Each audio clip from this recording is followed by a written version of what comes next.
Vikramshila IAS coaching institute 14 बीघा ऋषिकेश। प्राचीन भारत का इतिहास कर रहे थे हम लोग, एंशिएंट हिस्ट्री ऑफ इंडिया। उसमें पल्लव राजवंश चल रहा था हमारा। पल्लव राजवंश में काफी कुछ करा चुका हूं। आज हमारा टॉपिक है पल्लव युगीन कला।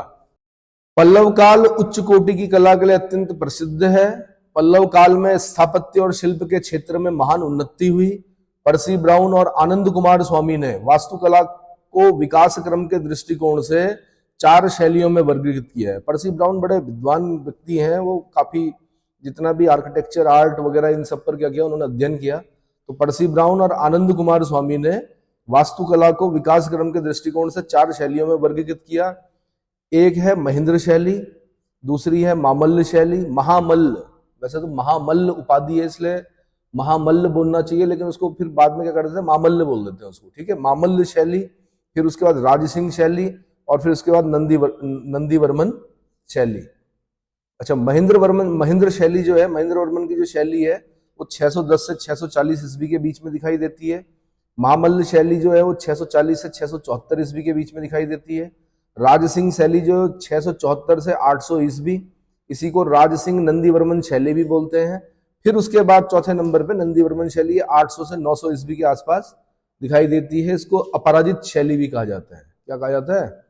ये मेंस पॉइंट ऑफ व्यू से बहुत इंपॉर्टेंट है और यूपीएससी आपका यहां से प्रश्न बनाती है। कहां से? पल्लव युगीन कला जो है, इसलिए इसको ढंग से सुनिए और ढंग से इसके नोट्स बनाइए, ठीक है। लिखना सीखिए इसको बिना देखे। तो सबसे पहले महेंद्रवर्मन शैली। इस शैली का प्रारंभ महेंद्रवर्मन प्रथम के समय हुआ। कौन महेंद्रवर्मन प्रथम? वही जिसने उपाधि धारण की थी, विचित्र चित्त की उपाधि धारण की थी, जिसने मतविलास परहसन लिखा। क्या लिखा? मतविलास परहसन लिखा। और जो शैव धर्म को अपनाने लगा था, पहले किसी अन्य धर्म में था, बाद में शैव हो गया था महेंद्रवर्मन। तो महेंद्रवर्मन प्रथम के समय में हुआ, इसलिए इसे महेंद्र शैली के नाम से भी अभिहित किया जाता है। इस शैली में पहाड़ों को काटकर गुहा मंदिर बनाए गए। गुहा मतलब होता है गुफा, गुहा मंदिर। पहाड़ों को काटकर गुहा मंदिर बनाए गए। इन मंदिरों को मंडप कहा गया है। क्या कहा गया है?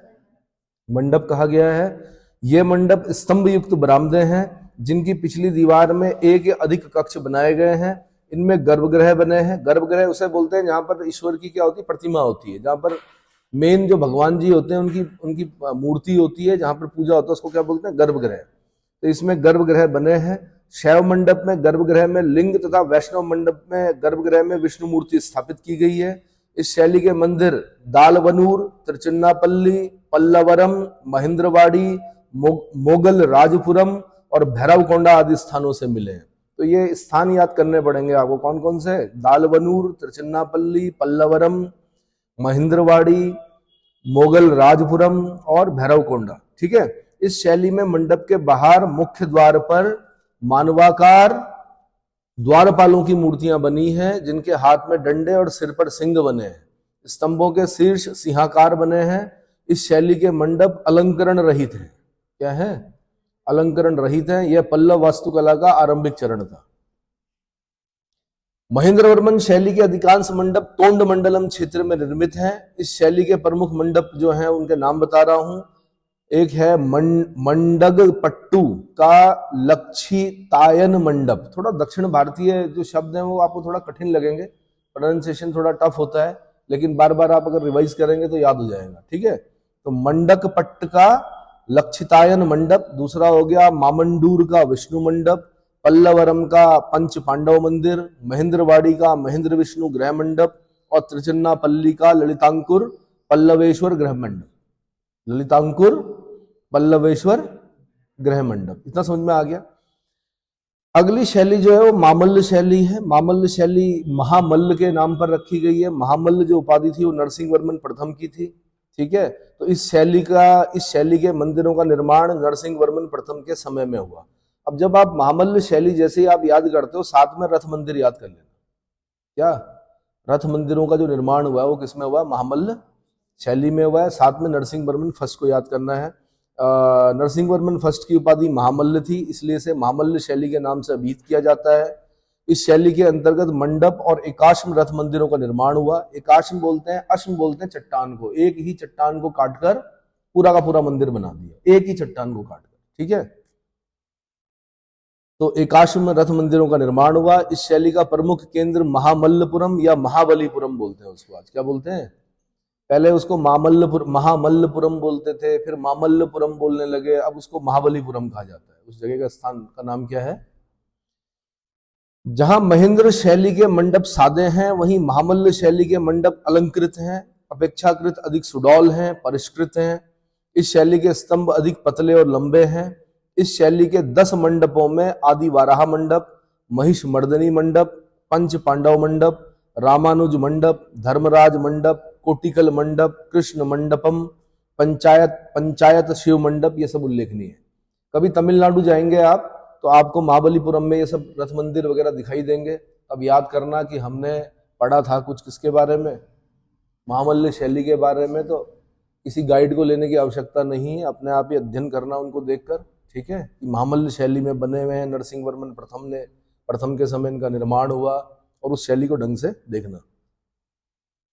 आदिवाराह मंडप में राज परिवार के 2 दृश्य अंकित हैं। एक दृश्य में पल्लव नरेश सिंह विष्णु सुखासन मुद्रा में बैठे हैं तथा उनकी 2 रानियां उनके दोनों ओर खड़ी है। किस मंडप में? आदिवाराह मंडप में। दूसरे दृश्य में पल्लव नरेश महेंद्र वर्मन द्वितीय अपनी 2 पत्नियों के साथ खड़े हैं। पंच पांडव मंडप में कृष्ण को गोवर्धन धारण करते हुए दिखाया गया है। पंच पांडव मंडप में भगवान कृष्ण को गोवर्धन पर्वत धारण किए हुए दिखाया गया है। महामल्ल शैली के एकाश्म रथ मंदिर पूर्ववर्ती गुहा विहारों या चैत्यों की अनुकृति पर निर्मित है। कुल 8 रथ मंदिर हैं। द्रौपदी रथ मंदिर को छोड़कर इन्हें सप्त पगोडा कहा जाता है। द्रौपदी रथ मंदिर को छोड़कर इन्हें सप्त पगोडा कहा जाता है। सप्त पगोडा की संख्या कितनी है? वैसे 8 रथ मंदिर है। रथ मंदिरों की संख्या कितनी है? 8 है। महामल्ल शैली में निर्मित रथ मंदिरों के शिखर नागर, द्रविड़ या बेसर शैली में निर्मित है। नकुल सहदेव रथ को छोड़कर अन्य सभी रथों पर विभिन्न देवी देवताओं की मूर्तियां उत्कीर्ण हैं। महामल्ल शैली के रथ मंदिर और उनकी जो विशेषताएं हैं, वहां से प्रश्न पूछे जाते हैं। तो जैसे द्रौपदी रथ है, यह सिंह तथा हाथी के आधार पर टिका हुआ झोपड़ी के आकार का सचल देवायतन जैसा निर्मित है। यह अलंकरण रहित और सबसे छोटा रथ है। तो अब सोचो आप, यूपीएससी ने एक बार तो ये क्वेश्चन पूछा था कि सप्त पैगोडा की संख्या कितनी है, अधिकतर बच्चे 7 लिख के आगे, वैसे 8 है। रथ मंदिर जो कितने हैं? 8 है। उसमें द्रौपदी रथ को नहीं गिनते हैं, उसके बाद जो 7 हैं उनको सप्त पैगोडा बोला जाता है वैसे। लेकिन उसमें इस तरह से प्रश्न पूछा गया कि जब आप सप्त पैगोडा देखने जाएंगे तो वहां कितने रथ मंदिर दिखेंगे आपको? आंसर 8। दूसरा पूछा सबसे छोटा रथ मंदिर कौन सा है? तो द्रौपदी रथ। कौन सा है? अच्छा, गणेश रथ जो है, इसकी शिखर जो है वो बेसर शैली का है। किस शैली का? दक्षिण भारत में बेसर शैली नहीं दिखाई देती जल्दी से, लेकिन क्या हो गया, कंट्रोवर्शियल हो गया कि बेसर शैली का शिखर दिख रहा है। कहां पर? गणेश रथ में। फिर यहां से क्वेश्चन बना, ठीक है। धर्मराज धर्मराज बोला जाता है युधिष्ठिर को, जो युद्ध में स्थिर रहे, युधिष्ठिर। तो धर्मराज रथ, इनका शिखर द्रविड़ शैली में त्रितलीय है। इसे द्रविड़ मंदिर शैली का अग्रदूत माना जाता है। इसमें नरसिंह वर्मन प्रथम की स्थानक यानी खड़ी मुद्रा में मूर्ति बनाई गई है। किसकी? तो धर्मराज रथ में किस पल्लव नरेश की खड़ी मुद्रा में या स्थानक मुद्रा में मूर्ति बनी हुई है? आंसर नरसिंह वर्मन प्रथम, नरसिंह वर्मन, ठीक है। फिर सहदेव नकुल रथ है, फिर भीम रथ है, फिर गणेश रथ है। ये जो 3 रथ हैं, इनका निर्माण जो है चैत्य ग्रहों जैसे यानी आयताकार किया गया है। कैसे है ये? आयताकार है। फिर पिडारी यानी ग्राम्य देवी जो होंगी उस जमाने में, पिडारी, सहदेव, अर्जुन और वलयम कुट्टे रथों का निर्माण अधूरा है। पिडारी हो गया ग्राम्य देवी, सहदेव, अर्जुन और वलयम कुट्टे रथों का निर्माण क्या अधूरा है। वलयम कुट्टे रथ वलयम कुट्टे तालाब के पास निर्मित था। संभवतः इसीलिए इसे वलयम कुट्टे नाम से जाना जाता है। रथाकार मंदिरों का निर्माण काष्ठकला, बौद्ध विहारों और चैत्यों से प्रभावित है। यानी काष्ठकला जैसे लकड़ी पर नक्काशी की जाती है। कमाल की बात है कि इन लोगों ने पत्थर पे वैसी ही नक्काशी कर रखी। लकड़ी पर नक्काशी करना आसान होता है, पत्थर पर नक्काशी करना क्या है? कठिन है। लेकिन उस जमाने में उन लोगों ने किया। अगली है राजसिंह शैली।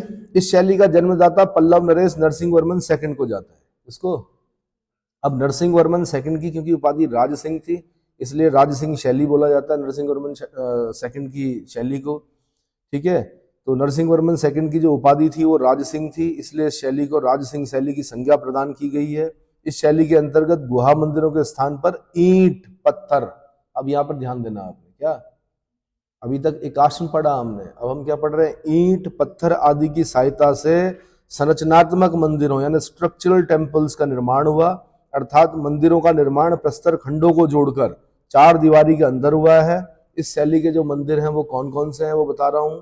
तो मामल्लपुरम या महाबलीपुरम के तटीय मंदिर, शोर टेम्पल्स, कौन से, हिंदी में भी शोर लिखा होता है, शोर टेम्पल्स। अब सी शोर से बना है, ये समुद्र के तट पर है ये मंदिर, ठीक है। बहुत साल पहले एक बार सुनामी आई, क्या आई, जिसमें चेन्नई में कई लोग प्रभावित हुए, दक्षिण भारत बहुत प्रभावित हुआ उसमें, तमिलनाडु खासकर, और वो सुनामी शायद इंडोनेशिया से होते हुए आई थी, जो केंद्र था भूकंप का। सुनामी तो पता है ना क्या होता है, जापानी भाषा का शब्द है, टी से स्टार्ट होता है। अगर समुद्र के तल पर कहीं भूकंप आ गया तो उसके बाद जो लहरें हिट करती हैं किसको, तटीय भागों को, उसको बोलते हैं सुनामी। क्या बोलते हैं। अब वो इंडोनेशिया वाले पार्ट में आई तो वो हिट हुई कहाँ पर, तमिलनाडु वाले क्षेत्र में। तो बताया जाता है कई शोर टेम्पल्स क्या हुए इसमें प्रभावित हुए, और कई नए शोर टेम्पल्स निकल के आए। जब सुनामी वापस गई, वो लहरें वापस हुई जब, तो पता चला नीचे और भी मंदिर थे शोर टेम्पल्स, समझ में आ गया। तो शोर टेम्पल्स का निर्माण किसने कराया, शोर मंदिरों का निर्माण किसने कराया, तटीय मंदिरों का निर्माण किसने कराया, नरसिंह वर्मन सेकंड ने कराया। किस शैली में कराया, आंसर राज सिंह शैली में कराया, ठीक है। तो मामल्लपुरम या महाबलीपुरम के शोर टेम्पल्स यानी तटीय शिव मंदिर, ईश्वर मंदिर, मुकुंद मंदिर, ये शोर मंदिर इस शैली के प्रथम उदाहरण है। कांची का कैलाशनाथ मंदिर, ये भी नरसिंह वर्मन सेकंड ने बनाया। कांची का कैलाशनाथ मंदिर ये राज सिंह शैली में बना हुआ है। ऐसे बैकुंठ पेरुमल मंदिर, बैकुंठ पेरुमल मंदिर भी इसमें राज सिंह शैली में बना हुआ है। बैकुंठ पेरुमल मंदिर का निर्माण कार्य जो है वो नंदी वर्मन सेकंड ने करवाया था, नंदी वर्मन सेकंड के समय में हुआ था, ठीक है। ऐसे ही अर्काट स्थित पन्नमलाई मंदिर, कौन सा, पन्नमलाई मंदिर, कौन सा, ये मलाई शब्द बहुत सुनोगे आप दक्षिण भारत में, अन्ना मलाई और पन्ना मलाई, है ना, ठीक है। राजसिंह शैली का चरमोत्कर्ष कांची स्थित कैलाशनाथ मंदिर, जिसे राजराजेश्वर मंदिर भी कहा जाता है। इतिहासकारों का मानना है कि नरसिंह वर्मन सेकंड ने अपनी पत्नी की प्रार्थना पर इसे बनवाया था, अपनी पत्नी की प्रार्थना पर इसे बनवाया था। महेंद्र वर्मन द्वितीय ने मंदिरों के बाहरी भाग का सौंदर्यीकरण करवाया था। मुख्य मंदिर के अतिरिक्त अनेक छोटे छोटे मंदिर भी इसके प्रांगण में निर्मित हैं। इसमें एक साथ द्रविड़ शैली की सभी विशेषताएं हैं। पिरामिडाकार विमान है, प्रदक्षिणा पथ है, प्रदक्षिणा पथ जहां परिक्रमा करते हैं उसको प्रदक्षिणा पथ बोला जाता है। स्तंभ युक्त मंडप है, परिवेष्टित प्रांगण है, गोपुरम है। गोपुरम जो पहली बार दृष्टिगोचर होते हैं यहाँ पर, ठीक है। और गोपुरम का प्रारंभिक स्वरूप इसी मंदिर में दिखता है। तो गोपुरम का प्रारंभिक स्वरूप किस मंदिर में दिखाई देता है, आंसर कांची के कैलाशनाथ मंदिर में दिखाई देता है। इसके बाद जब हम चोल पढ़ रहे होंगे तो वहां पर मंदिरों में गोपुरम बनेंगे ही बनेंगे। गोपुरम मतलब लोफ्टी गेट्स, सीधे मंदिर नहीं आता है, पहले एक गेट आएगा बड़ा सुंदर, उसमें कई प्रतिमाएं बनी होंगी, फिर दूसरा गेट आएगा आगे जाके, फिर तीसरा आएगा, फिर चौथा आएगा, फिर पांचवा आएगा, तब जाके क्या मंदिर आता है, मेन मंदिर, चोलों के जो मंदिर है। समझ में आया। और ऐसे नहीं जाते वहां जूते पहन के। मैंने कहा कि भक्ति का जन्म कहाँ हुआ, दक्षिण में हुआ। क्या करते हैं लोग, क्या करते हैं, बिल्कुल पैर जूते उतार कर जाते हैं। जहां से गोपुरम स्टार्ट होता है तो वहीं से क्या। और कई मंदिरों में तो आप इस तरह से नहीं जा सकते, जीन्स और टॉप पहनकर, या ये जो पहनते हैं आप क्या टी शर्ट वगैरह, ये नहीं, आपको धोती पहननी पड़ेगी। जो पुरुष होंगे उन्हें धोती पहननी पड़ती है। क्या ड्रेस कोड है, क्या है वाली के, हाँ, वहां नहीं बनाते ऐसे दिल विल, ये ऐसे करके दरवाजे पे फोटो नहीं खींचते कि हाँ जी हमें किस पे लगाना अपने इंस्टाग्राम के, सिर दर्द हो रहा है। चलो, तो इतना समझ में आ गया। तो मैंने ये बताया कि पिरामिडाकार विमान है, प्रदक्षिणा पथ है, स्तंभाकार युक्त मंडप है, परिवेष्टित प्रांगण है, गोपुरम ये पहली बार दृष्टिगोचर होते हैं। गोपुरम का प्रारंभिक स्वरूप इसी मंदिर में दिखता है और यह दो तलीय है, दो तल हैं इसमें। मंदिर में दो प्रकार के पत्थरों का प्रयोग हुआ है। मंदिर का आधार जो है वो कठोर ग्रेनाइट पत्थरों से और ऊर्ध्व भाग बलुआ पत्थरों से निर्मित है। ऊर्ध्वभाग बलुआ पत्थरों से निर्मित है। स्तंभ जो है सिंहधार युक्त है। मंदिर में देवी पार्वती और शिव की नृत्य प्रतियोगिता दृश्यांकित है, जो मंदिर की शोभा को द्विगुणित कर देती है। यानी भगवान शिव और पार्वती जो है उनके बीच में नृत्य प्रतियोगिता चल रही है, इस प्रकार से दिखाया गया है मूर्तियों में। ठीक है। ऐसी बैकुंठ पेरुमल मंदिर का निर्माण नंदीवर्मन द्वितीय के काल में हुआ। ये ध्यान रखना पड़ेगा आपको, बैकुंठ पेरुमल मंदिर का निर्माण भले ही राजसिंह शैली में हुआ है, लेकिन निर्माण किसने किया? नंदीवर्मन ने किया। इसीलिए इसको, इस शैली को राजसिंह नंदीवर्मन शैली भी कहा जाता है मिलाकर। अब एक चौथी शैली आएगी, वो बिल्कुल नंदीवर्मन शैली होगी आगे चलकर 800 से 900 ईस्वी में, जिसको अपराजित शैली भी बोलेंगे। अभी वो नहीं पढ़ाया मैंने। ठीक है। तो बैकुंठ पेरुमल मंदिर का निर्माण जो है वो नंदीवर्मन द्वितीय के काल में हुआ। ये वैष्णव मंदिर है। विमान 4 तलीय है।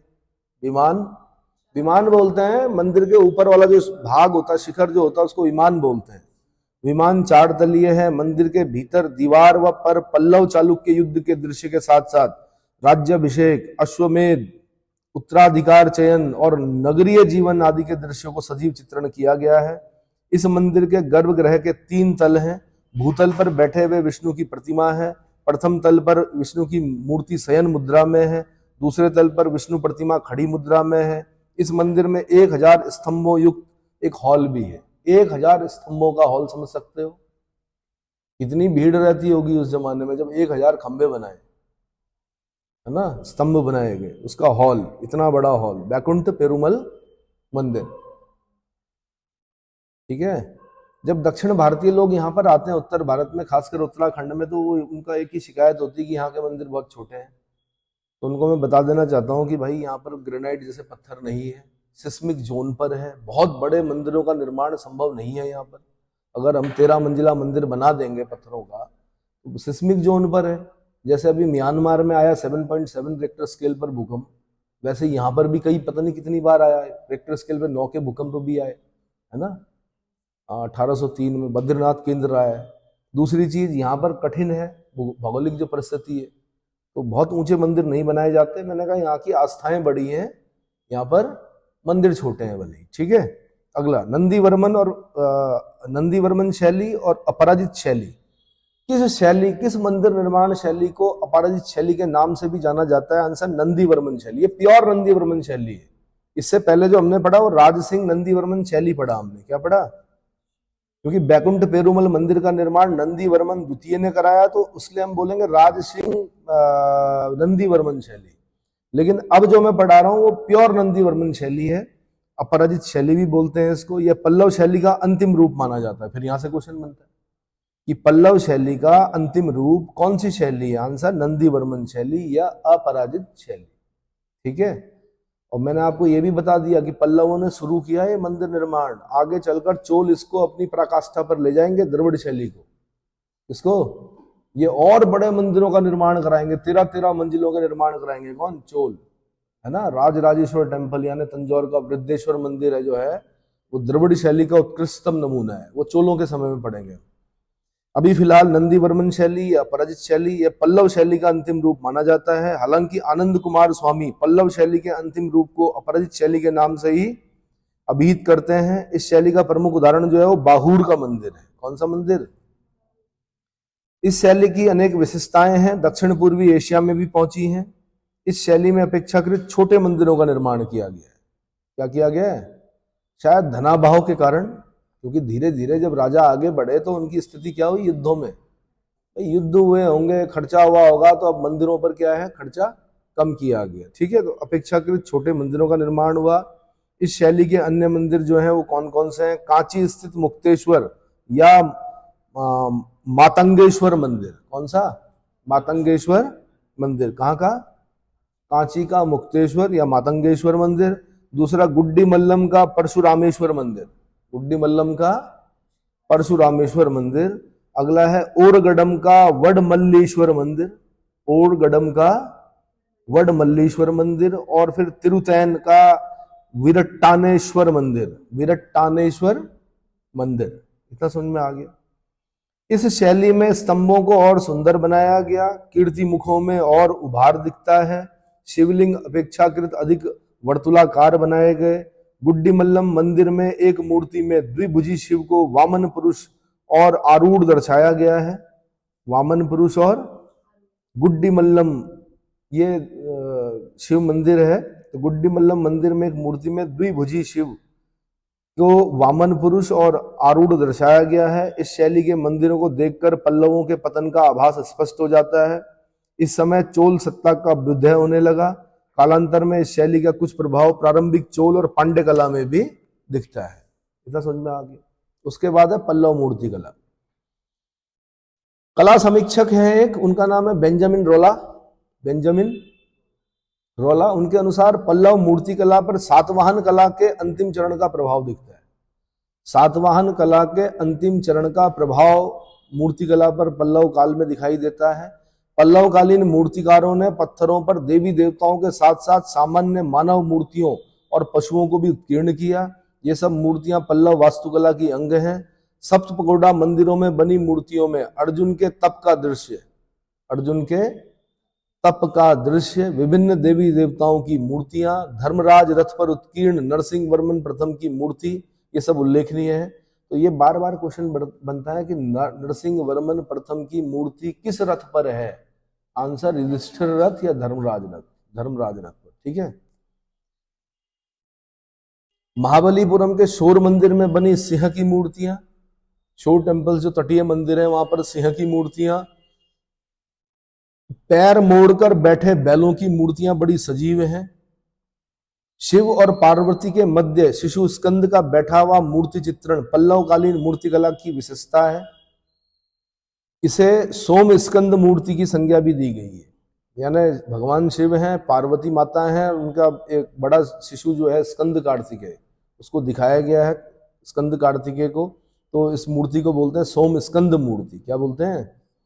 सोम स्कंद मूर्ति। पल्लवकालीन सिंहाधार स्तंभों में सिंह की आकृति के अंग प्रत्यंग उभर कर आए हैं। वाराह मंडप में उत्कीर्ण एक दृश्य जिसमें सूर्य, ब्रह्मा और देवी धरा वाराह का श्रृंगार कर रहे हैं। किसका? वाराह का श्रृंगार कर रहे हैं। कमल की पंखुड़ियों का लहराना जल का आभास दिलाती है जो अत्यंत मनोहर और दिव्य है। महाबलीपुरम में अर्जुन की तपस्यारत विशाल मूर्ति बनी है जिसे गंगा अवतरण की संज्ञा दी जाती है। गंगा अवतरण की संज्ञा। अर्जुन की तपस्यारत विशाल मूर्ति को किस नाम से जाना जाता है? आंसर गंगा अवतरण। गंगा अवतरण मूर्ति। पल्लवकालीन कलाकारों ने दुबले पतले और दीर्घीकृत अंग, आकृति की लंबाई पर बल, स्त्री मूर्तियां अपनी छररी कमर, तंग स्तनों, छितरे आभूषण और वस्त्र और विनम्र मुद्रा में बहुत स्वाभाविक और सुकुमार दिखती हैं। पल्लव मूर्ति कला की नाटकीय गति, भावनात्मक प्रगाढ़ता और यथार्थता उच्च कोटि की शिल्पकारी का प्रमाण है।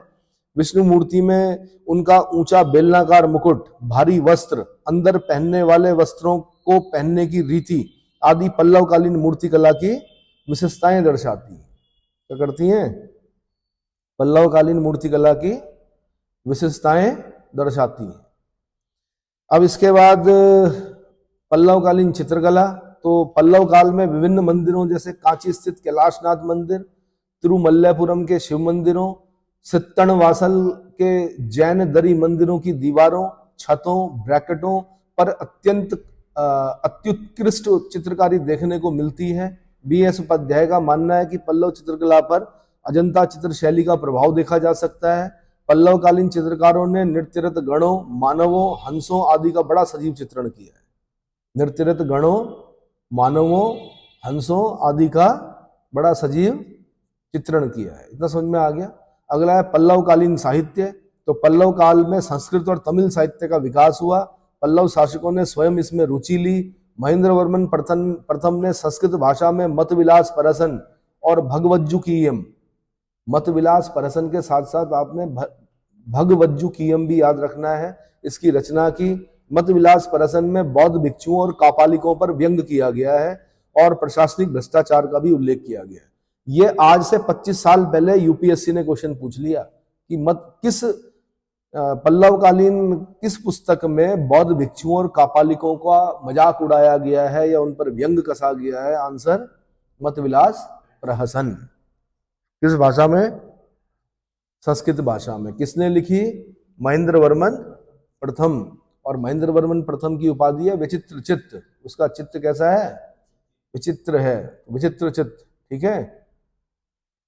मत विलास प्रसन्न में बौद्ध भिक्षुओं और कापालिकों पर व्यंग किया गया। अब देखो ना, जैनी था तो जैनियों पर नहीं किया इसने, पहले जैन धर्म को मानता था, बाद में शैव हो गया था अपार के वजह से। किनकी वजह से? हाँ, उन्हीं की वजह से हुआ था, अपार की वजह से ना। अपार के प्रभाव में आकर ये शैव धर्म को अपना लिया था इसने। तो जैनियों पर नहीं किया इसने व्यंग। किसने, किस पर किया? बौद्ध भिक्षुओं और कापालिकों पर व्यंग किया। प्रशासनिक भ्रष्टाचार का उल्लेख किया इसने अपनी पुस्तकों में। विद्वानों का मानना है कि किरातार्जुनियम का लेखक भारवी सिंह विष्णु के दरबार में रहता था। किरातार्जुनियम का लेखक भारवी सिंह विष्णु के दरबार में रहता था। इसी प्रकार नरसिंह वर्मन सेकंड के दरबार में काव्यदर्श और 10 कुमार चरित्र का लेखक दंडिन निवास करता था। तो दंडिन किसके दरबार में था ये भी पूछता है नरसिंह वर्मन सेकंड। दंडिन ने क्या लिखा? आंसर काव्यदर्श और 10 कुमार चरित्र। वैनसांग जो नरसिंह वर्मन प्रथम के समय में कांची आया था, फिर यहां से क्वेश्चन बनता है। वैनसांग हर्षवर्धन के समय आया, लेकिन पल्लव कालीन किस राजा के समय में वो दक्षिण भारत गया? आंसर नरसिंह वर्मन प्रथम महामल्ल। अच्छा, ये उपाधि क्यों ली महामल्ल? क्योंकि ये राजा लोग मल्ल युद्ध करते थे। क्या करते थे? तो यानी मल्ल युद्ध करने वालों में महामल्ल यानी सबसे बड़ा योद्धा कौन? नरसिंह वर्मन प्रथम। ठीक है। तो वेनसांग जो नरसिंह वर्मन प्रथम के समय कांची गया था, उसके अनुसार धर्मपाल बोधिसत्व जो नालंदा विश्वविद्यालय के विद्वान थे, कांची के ही रहने वाले थे। धर्मपाल बोधिसत्व नालंदा विश्वविद्यालय के विद्वान कहाँ रहते थे? कांची के रहने वाले थे। कांची पल्लव कालीन विद्या का प्रमुख केंद्र था। वेनसांग यहाँ के लोगों को विद्यानुरागी बताता है। कांची में एक संस्कृत महाविद्यालय यानी घटिका, संस्कृत महाविद्यालय मतलब घटिका था। इसी में अध्ययन हेतु कदम्ब नरेश मयूर शर्मन गया था। मयूर शर्मन ने अपना अध्ययन कहाँ पर किया? तो कांची के संस्कृत घटिका में, संस्कृत महाविद्यालय में। इतना समझ में आ गया। परमेश्वर वर्मन प्रथम की विद्या विनीत उपाधि और नरसिंह वर्मन सेकंड की आगम प्रिय उपाधियां उनके विद्यानुरागी होने का संकेत देती हैं। क्या करती हैं? विद्यानुरागी होने का संकेत देती है। संस्कृत व्याकरण और कोश ग्रंथों के अनुकरण पर तमिल व्याकरण और कोश ग्रंथों की भी रचना हुई। नायनार और आलवार संतों के भजनों ने तमिल साहित्य को समृद्ध किया। नायनार और आलवार संतों के भजनों ने तमिल साहित्य को समृद्ध किया। समझ में आ गया? बहुत इंपॉर्टेंट चैप्टर है।